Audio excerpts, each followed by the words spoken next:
Hi, everybody. Welcome back. I hope the workshops were stimulating. Certainly, the ones I led had a lot of conversation going, and let's keep those conversations going. There was heated debate about the good issues that we have to grapple with. Our next speaker is Leora Radetsky, who drove here today from the Albany area. Thank you, Leora. It's no secret that to be effective at fixing the worldwide scourge of light pollution will require working closely with the lighting industry. Leora Radetsky is a senior lighting scientist and the Luna program director at the Design Lights Consortium, where she focuses on developing lighting solutions that promote energy optimization, light pollution mitigation, quality, human factors, and performance in the areas of horticultural and architectural lighting. She has over 25 years of experience in the lighting industry, including as a research scientist at RPI and director of customer education at Lighting Analysts Incorporated. She has extensive research and experience in horticultural lighting, lighting software, product testing, lighting controls, photometry, daylighting, outdoor lighting, and circadian rhythms. In 2014, she was awarded an IES award from the Northeast region for her significant scientific contributions to the field of illumination. Leora has a PS in architectural engineering with an emphasis in illumination from University of Colorado and an MS in lighting from RPI. She's one of that rare breed of lighting professionals who believe that less is more, that to light our cities and towns for true security and reassurance means better lighting, not more lighting. Leora Radetsky is a true ally in our fight to save the night sky. I have to wonder if it might just be because she has the word sky right there in her last name. Welcome, Leora. Oh, it's great. Thank you.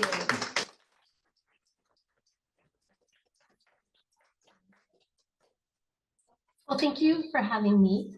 It's really nice to be here.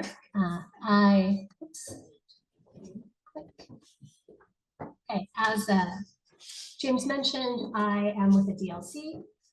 Prior to joining the DLC, I was at the Lighting Research Center at RPI for 12 years. That's what brought me to the Northeast. And I am DLC's first lighting scientist. So I am responsible for the science behind all of our performance standards, including on horticultural lighting. And that's important because greenhouses are clearly a terrible source of light in the nighttime sky. And I tend to say some of the things that John Barrington says, that light doesn't stay in our area just because lighting designers design around a periphery and design light to be local. You know, light continues to scatter until it reaches the edge of the atmosphere, and that could be 200 kilometers away.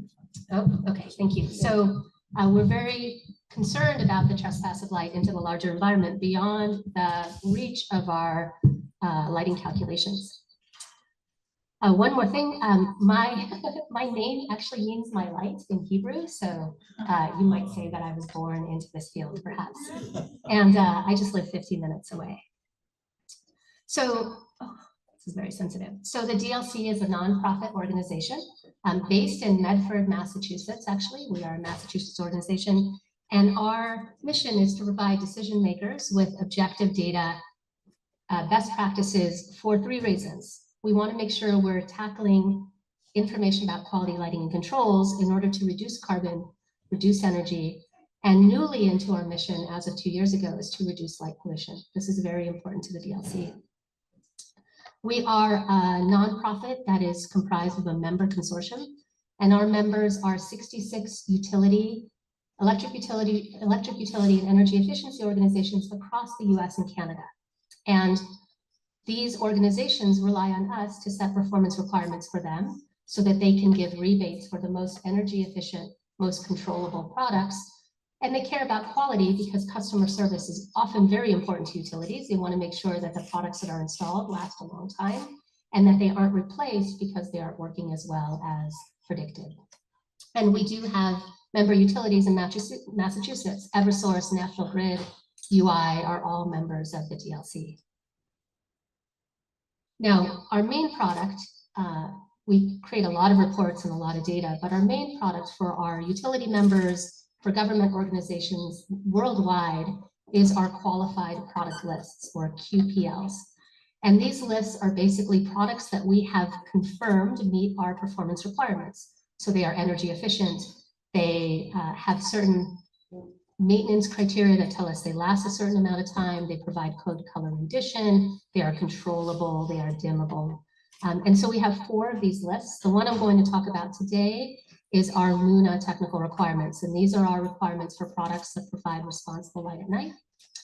And they are also part of our overall umbrella that you see here under solid state lighting. In fact, in that larger list, we have 150,000 listed outdoor products that are on our main qualified products list. We have the largest source of lighting data in the world. Now, one of our concerns about dark sky friendly lighting or light pollution mitigating lighting is its interaction with our larger goals of beating climate change, right? And so utilities, energy efficiency companies, states, federal governments, all are working together to halt our temperature rise and to decarbonize our atmosphere. And that means that there are 3 parts of their efforts that interact with our outdoor lighting. Of course, we have energy efficiency, right? We want all of the products that are on the grid to be as energy efficient as possible so that we can have an efficient grid that is going to be electrified in the next 5 to 10 years if all goes well.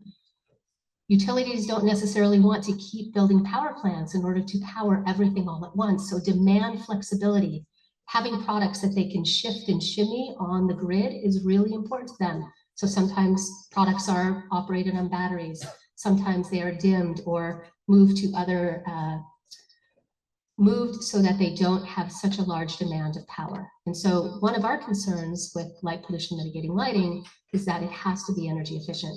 Because if it's not energy efficient, it's going to continue to load up our grid and it's going to hamper our efforts to decarbonize so that we can help ourselves, right, and help our planet. I'll talk about one of the things we're concerned about in just a moment. So let me share a few resources with you. We've talked about some of the things that we've done a little bit today. First and foremost, we have built a map. Now it's a Tableau map of 650 lighting ordinances across the US and Canada. So you can go to this map, it's freely available. I believe we have all the Massachusetts ordinances, but if we don't, please tell us and we continue to add to the map on a quarterly basis. But we also have resources and map locations in Hawaii and Alaska and Canada. And we do this for a couple of reasons. First and foremost, we want to make sure that our members who service territories are all over the country are able to work with their customers to meet their ordinances. That's important to us and important to them.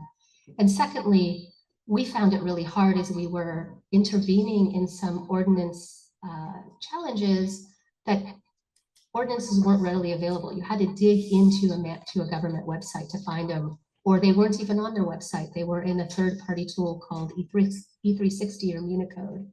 So we made these resources available so that it's easier to find your ordinance.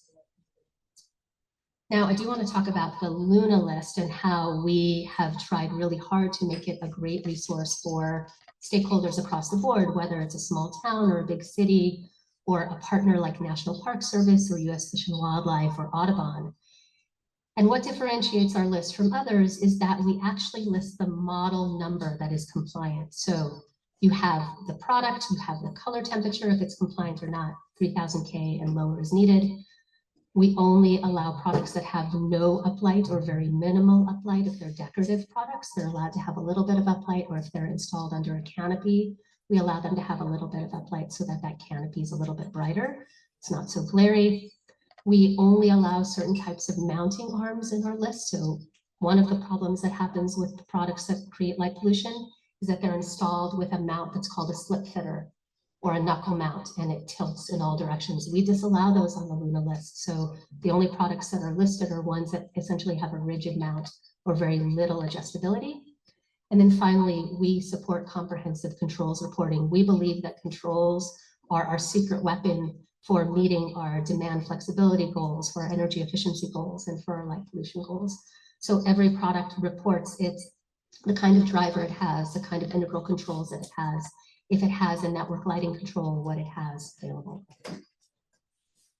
Another resource I wanted to point out is, I would say it's a complement to the 5 principles from DarkSky and IES.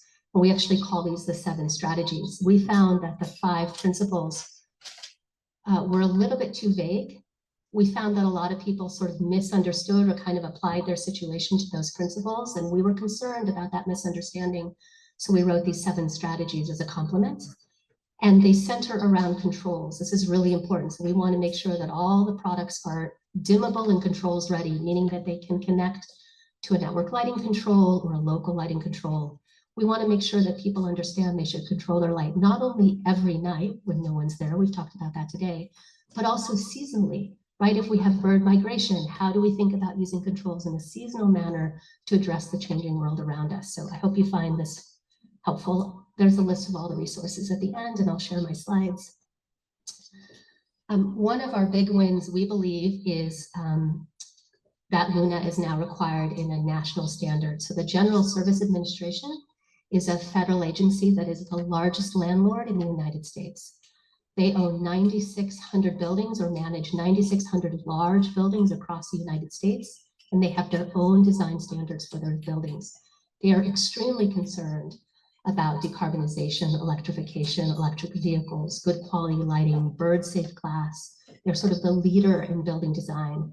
And as of this year, GSA requires that all outdoor lighting that is newly installed in these buildings, or if a product needs to be replaced, or if they're doing a retrofit or replacement, they all use Luna. So they have committed to using energy efficient, dark sky friendly lighting by committing to Luna.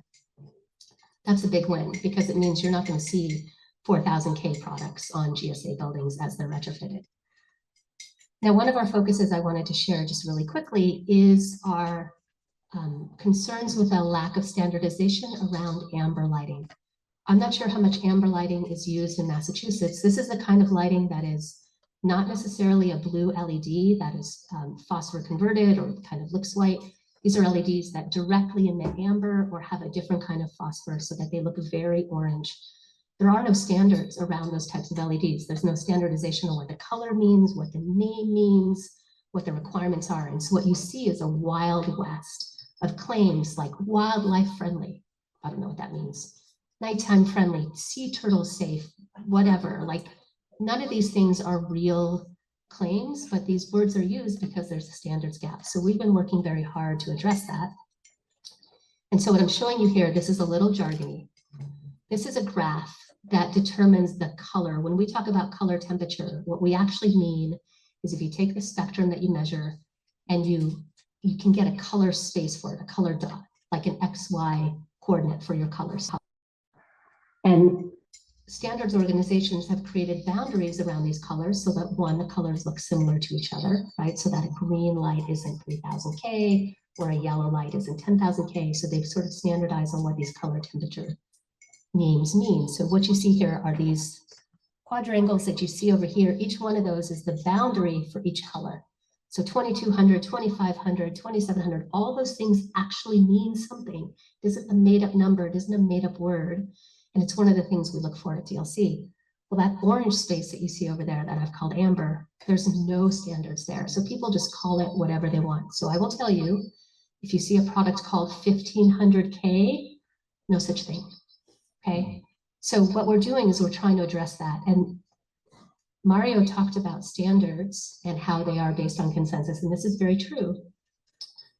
In this case, this committee that we're working with is made up of chip manufacturers and luminaire manufacturers, and my colleague Tony Esposito and I all working to help them set standards so they sort of self-govern. And the DLC as a global organization can start to say to manufacturers, you're going to call this A and you're going to call this B, whether you measure it in China or whether you measure it in Mexico City or whether you measure it in California, everyone's going to do the same thing. So this is a specification framework that we set. And what I want to show you is the colors that I showed you before from 2200 to 6500, those are set by that standard as a specific number. But we also are newly setting new bins for 2000K and 1800K. So those words will actually mean something now. They didn't mean really anything before. They had no boundaries. And what we're working on committee now is how to assign color names to color spaces so that we have agreement amongst manufacturers. This is actually going to take a little bit more time but I'm really excited that this work is moving forward. And so, whoops, my keys are very sensitive. This standard that I showed you before has 2 brand new color bins. It will be released in December. It's just going through typesetting now. It went through ANSI public review. It went through the whole public transparent standards process. And so now you will start to see 2000 K lights, 1800 K lights that have less blue, have less sky glow, and they're all in a standardized space where everyone can compare to each other. So I just want to spend maybe the next 20 minutes or so talking about this report that we completed this summer. So one of the things that Luna does is it looks at fixtures sort of in a vacuum, right? It's a fixture list. So we can say, okay, this fixture does this fixture does this, and this fixture does this. And there are all sorts of different wattages and light outputs and sort of different colors. They have different value propositions. Some of them are for walls, some of them are for poles. But until you put the light in an application, until you actually install it and then compare it to what you could have done otherwise, it's really hard to tell if it's better or not. Because you can take a pedestrian scale light, let's say that's 14 feet tall, and if you put a really high wattage, high lumen fixture on that, you're going to get a lot of light pollution, you're going to get a lot of glare, you're going to get a lot of overlighting. It's the wrong fixture for the job. So this allows us to match fixture to task. And so one of the things I want to be sure that everyone understands is, for the most part, when lighting is replaced, it doesn't get replaced by lighting designers. It ends up getting replaced by contractors and electricians and these organizations called ESCOs, or energy service companies. And these ESCOs basically create a performance contract where they will replace your lighting with the most energy efficient thing. And you will basically pay for that replacement over time with your bill, just like a solar panel might get installed on your house, right? These ESCOs are chasing energy savings, and they aren't looking at other characteristics. So they aren't looking at light pollution mitigation. They may not be looking at controllability or demand flexibility. They're chasing first savings. And so one of the things I say all the time is every single light that is replaced by someone who doesn't know what they're doing, by someone who doesn't care, is a generational long loss. That light fixture isn't going to be changed for another 10 to 20 years. And certainly the utility is not going to give you a rebate for it because it's not cost effective to change it anymore, because those energy savings are getting smaller and smaller. So we need to make sure we all talk about doing the right thing every single time. So this simulation study that we did is, you might call it a digital twin study or a simulation study. What we did was we hired a lighting designer and a color researcher, a lighting researcher I work with commonly. And we set out to find a typical city in the United States that's sort of the median size, it has the median population, and is in one of our member service territories, so we could apply rebates from that member to see what would happen in terms of retrofits. And we happened to pick a town called Fort Collins, Colorado, which I'll show you in just a minute, which is in Colorado. It has a really comprehensive lighting ordinance designed by a really well-known lighting designer. I think Nancy Clanton has spoken to this group before, right? So we kind of set the bar, and we wanted to look at what would happen to Fort Collins if, instead of, say, only retrofitting their lights based on energy savings alone, which is something that municipalities do and utilities think about all the time, what if they change their lights with energy efficiency and light pollution mitigation goals at the outset?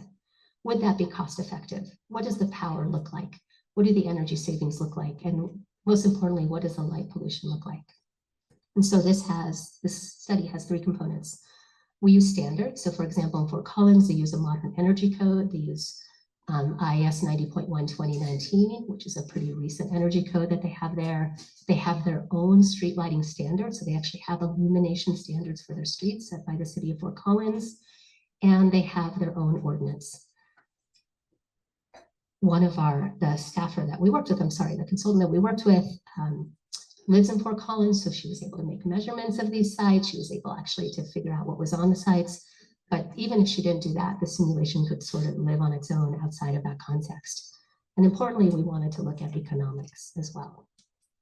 So what we did, this is a picture of College Avenue in Fort Collins, Colorado. It's a lovely little city by the foothills. We took a high school. We are not allowed to name the high school, so we're just going to call it a model high school here, right? The city's very concerned about us naming a high school, but we actually looked at real downtown streets in Fort Collins, Colorado, and the streets were interesting. You could tell that the streets had added lighting over time, so they had lighting that was called high mass lighting, lighting that was 50 feet tall in the center of some of these medians. They had sort of more typical roadway lighting at the outsides, then dotted on blocks, they had this pedestrian scale lighting. It was kind of a mess. And so what we did was we took our simulations and we sort of split those three out into three separate simulations. And again, this is a retrofit study. So using the same pole locations that they had now, poles are really, really, really, really expensive. Entrenching poles is really, really expensive. So we wanted to see, could we replace them on a long-term basis and still get good lighting? So that was sort of the criteria, which is a realistic criteria for an ESCO or a contractor looking to do a retrofit. And so for each of these, we have sort of what we call 3 application scenarios.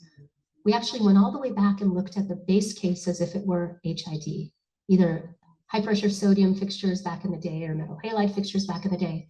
Now that's actually not the case. A lot of these are already switched to LED, but we went all the way back to the beginning because we know from the research that light pollution really started to accelerate when we switched from old technologies to LED. So what we wanted to do was to do a light pollution calculation to say, okay, if this were the old technology, how has LED changed that over time? That's the only reason why we used it as a base case. And then our retrofit scenario 1 or RS1 is sort of the status quo LED. 4,000K, that's what we see a lot of cities doing. It's listed with our DLC 5.1 criteria, so it's eligible for rebates. We know it's energy efficient, we know it's controllable, we know it's dimmable, we know it's going to last a certain amount of time, and we know it has good color. And because of the energy code that's in place in Fort Collins, we applied 50% dimming. So an hour after the building closes, in the case of bars, that's really, really late at night because the bars are open in Fort Collins until 2 a.m. in the morning. An hour after they close, all the lights are dimmed. And then our best practice LED retrofit, which is RS2, use Luna qualified products or products that are eligible for Luna. And we also minimized overlighting. So the lighting designers actually chose, different wattage products depending on where the poles were to get the light level as low as possible, but still meet the recommended criteria from the IS. And then we applied deeper dimming, 80% dimming at night. And so what we did is we balanced on one hand energy codes, which require dimming, and something called lighting power density to minimize your watts per square foot. We use the lighting requirements from Fort Collins, either their city requirements or IS requirements like RP43 or RP8, which are pedestrian scale or street lighting requirements. And on the other hand, we looked at their ordinance and we wanted to know, can we meet everything if we do it all? And so just a quick minute, Fort Collins lighting ordinance is one of the most comprehensive we see in the United States. It's on our map. They have color temperature thresholds. The highest CCT you can use is 3,000 Kelvin. They use something, instead of calling it a lighting zone, they call it a lighting context area. So you can see a map where a high school is in this lighting zone or that lighting zone, so you don't overlight based on where you are in the city. And then they have lots of rigid requirements for light trespass, something called the bug ratings, which is the way we characterize the distribution of light in a sphere. And then also to minimize overlighting, sort of total site lumens. You can't install more than X amount of lumens per site. It's the same way that Title 24, for example, handles their energy code. And so how did we do this? Part of this is really common. So the tool that we used is called AGI 32. It's lighting software that the vast majority of people use in the United States and Canada. It's sort of the ubiquitous standard. It's a little bit limited because it only looks at what's called photometrics. So it only looks at illuminance criteria. It doesn't look at scattering of light in the atmosphere. It doesn't necessarily look at spectral factors. So in order to look at those factors, we used a tool that PNNL published, a sky glow calculator. That's a spreadsheet. And it allows you to calculate relative sky glow based on spectrums. You could see, for example, what's a sky glow for a city covered in HPS? What's the sky glow for a city covered in, say, LED 4000K? A terrible descriptor of sky glow, by the way, but sort of the only one we've standardized on as a community right now. But we use that tool to weight the values that we had in AGI. And AGI also has a model lighting ordinance calculators. So you can look at basically the box that the lighting ordinance requires and weight all of that illuminance or those lumens according to those spectral factors. And then we looked at cost. So the way we did this was we used AGI. SPD data is critically important to do these types of calculations. One of the benefits of the Luna list is we actually share SPD data for all of the tested products that we have. So those are usually the worst case, the highest CCT. You will actually get an SPD for that product so that you can do spectral types of calculations, and it's all free. We then calculated relative sky glow, or what we call RSG, from the PNNL calculator, and then we applied that to our calculations. We applied it to our grids. You could apply it to luminaires, but that would sort of make everything else a little bit more messy, so we applied it to our grids. And I wanted to share a shortcut for you. So when I talked about Amber, the paper, it's in the link is at the back. The paper that my collaborator and I, Tony Esposito, published last year looked at 9 different metrics and looked at how well they predicted sky glow. And we found that amongst all 9 metrics, that the SP ratio, which is the scotopic-photopic ratio, was the best predictor of sky glow. Not the best predictor of anything else, but of sky glow. So what we have here is for white LED products. These are 3000K, 2200K, 4000K products that we will either give you that in this little cheat sheet, the relative sky glow value on average, or the SP ratio. So for example, by definition in this calculator, we defined HPS as having an RSG, or a sky glow value, of 1 relatively. Everything else is equal, it would produce 1.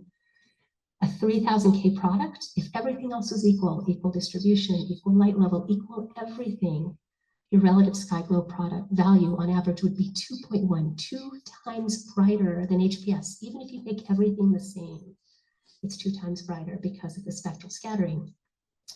That means that if we want to go back to the kind of sky glow, lower sky glow that we had 10 years ago, 15 years ago, we're going to have to pick 2200K products, 2000K, these new products, to make that sky glow less. Or we're going to have to reduce our light levels immensely, right? Which, is another way to go, but potentially has safety concerns.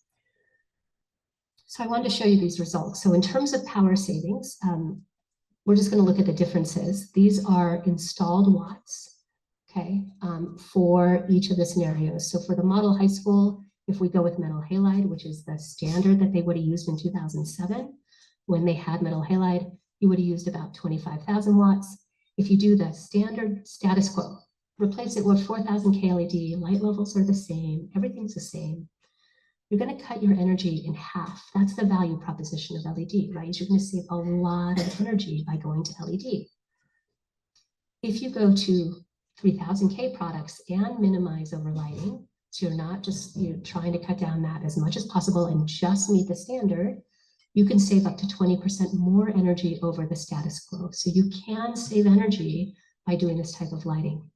It's not necessarily always going to be less energy efficient or more energy efficient. On average, these warmer CCT products are slightly less energy efficient than 4000K. It's just the way it is because of the conversion. But if we minimize overlighting at the same time, we can get extra energy savings out of it, which is what utilities want. And they're willing to incent these kind of changes, which is critically important to try to drive adoption. Now, if we look at the, I need to stop touching this so much. Okay, I usually use the mouse. If we look at the roadway comparisons, you can see that with the roadway fixtures, again, we see energy savings. Again, 40% when we go from HPS to 4000K, and another 10% when we go to 3000K. When we go from metal halide to 4000K, we saved 70% energy savings there. I mean, that's a huge story for a city paying those bills. It's a huge story for that utility trying to minimize their power grids, their power plants that they're building. And in that case, in the area lights, we actually saw that the area lights were somewhat inefficient compared to 4000K that we actually did see increased power use when we did this retrofit. So you're not always going to see additional energy savings. It really depends on the context. When we did the decorative lighting, we saw the same thing. Huge energy savings at first, potential small energy savings at the end. But here's where I think the comprehensive story is really important. These calculations were done in AGI, so photometric sort of model lighting ordinance calculations, the status quo that most lighting designers know how to do, and then these spectral measures added to them. So if we take again, HPS is in this case, metal halide is the base case. This is what they would have had in the high school. If we retrofit from metal halide to 4000K for this specific product, now I want to be clear. One of the things we do at the DLC is we get spectral data, so we're able to do these calculations. So in this case, we increase light pollution by going to 4000K even over metal halide, but we decreased it a lot when we went to 3000K. So even though the energy savings were small, the light pollution mitigation savings were huge. The same with College Avenue, whether we used HPS in the base case, you can see that compared to HPS, 4000K almost doubles the sky glow for that site, right? We know it doesn't stay at the end of the site. It's not like Las Vegas. Switching to 3000K was a little bit better, but still worse than HPS. We cannot expect 3000K to be a panacea. It is not.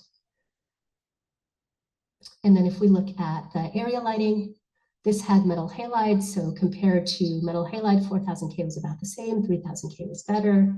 And when we look at the decorative lighting, we see big changes. And the reason the decorative lighting was the most impactful was most sort of decorative fixtures that a utility might install are sort of these blobby glass of light, right? They kind of put light everywhere, hideous. New LED decorative glasses can have basically just globes at the bottom with a solid top. So even if you don't change the color by not allowing a lot of uplight, you're already reducing your light pollution a lot, even if you stick it at 4000K. So huge savings here.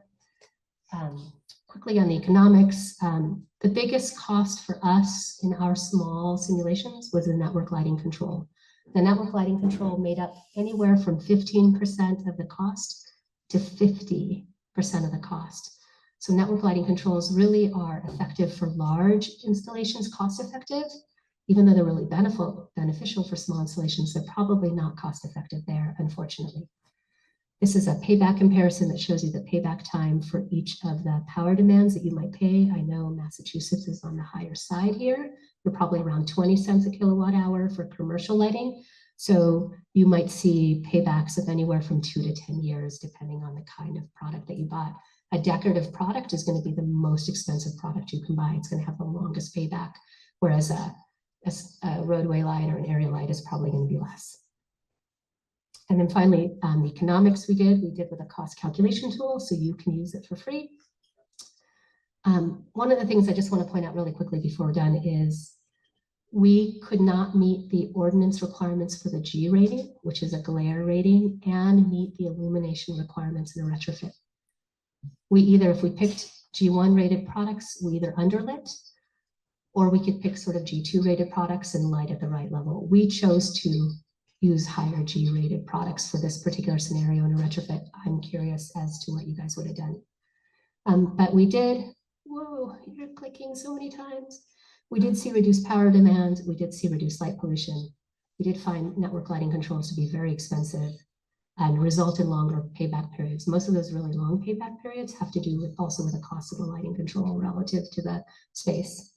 And then finally, we had a really hard time with distributors and reps bidding on this job. We actually put it out to bid as if it were a real job. And we actually found a hard time with manufacturers, reps bidding the job, pairing a lighting control system from manufacturer A with a fixture system from manufacturer B, because they were concerned about compatibility.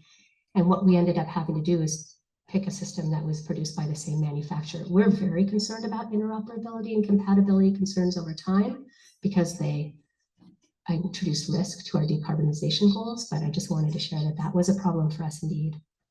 References. That's it.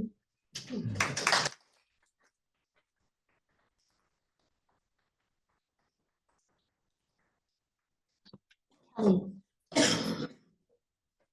Network lighting controls are the bane of these retrofits for streetlights in all the towns in Massachusetts. A lot of towns want to do them, but they're just too expensive. Are you going to dig in and try to get the cost down for those in addition to the fixtures and luminaires themselves? So I can answer that in two ways. One, we're trying. Yes and yes? Yes, yes. We're trying to get potentially our members to increase incentives for network lighting controls because they're so important to larger goals. But we're also working with NEMA on ideating a more sort of an NLC light control that, for example, can do more dimming and more sort of adjustability, but be much more affordable. So something that sort of introduces you to an NLC. I think that's one way to sort of step into these larger goals. But you're right, NLCs are very expensive. And if the economics are simply based on energy savings, they're often not cost effective. But if the economics are based on kilowatts or demand savings, then all of a sudden potentially the game changes in the future. Maria, oh, sorry.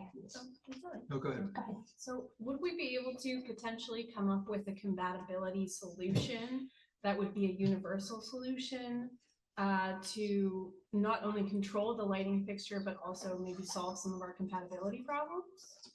So there's a lot of work going on in that.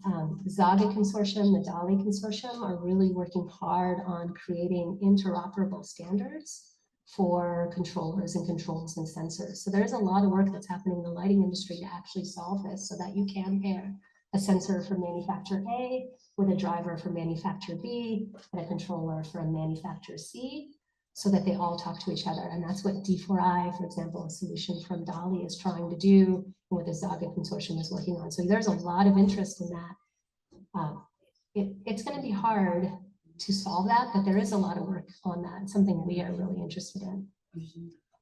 Another question from Mario, and I think it'll be our last question since we're running out. Okay, so France just announced that they're gonna not just limit light pollution, but actually cut it in half over the next 10 years. And in Quebec, they have amber lights, which completely eliminates the blue. Right. Now, in the US, we have a problem in that regulation is a dirty word in many states, and that's a problem. And you're not going to push the lighting companies to change unless there is a demand for it. Right. Do you think we can get to those kind of models, or will they influence the US manufacturers and lighting engineers over time? Are we going to improve like they're trying to improve? I'll tell you my personal opinion. I think until light pollution is a must-have and not a nice-to-have, you're not going to have adoption. So in my opinion, regulation is what's going to drive adoption because otherwise it's value engineered out, it seems to me, a lot of the time, or there's concerns over safety that are sort of nebulous and vague that override our interests. So it's going to be a lot of hard work, but I do think regulation is what's going to drive it. And that's going to be tough. I think it's going to be different maybe in small towns, right, than it is in large areas. But I can tell you in places like Hawaii, where having a regulation and not enforcing it created a death of an endangered species animal, right? Like not just one, but many, many animals in a nest. That's when stuff starts to happen. It's unfortunate that that's what it took to change the lighting. They're actually installing amber now, but they're actually still doing a terrible job because they don't understand it. So I think it is regulation and a lot of education. Thank you so much. You're welcome. Thank you.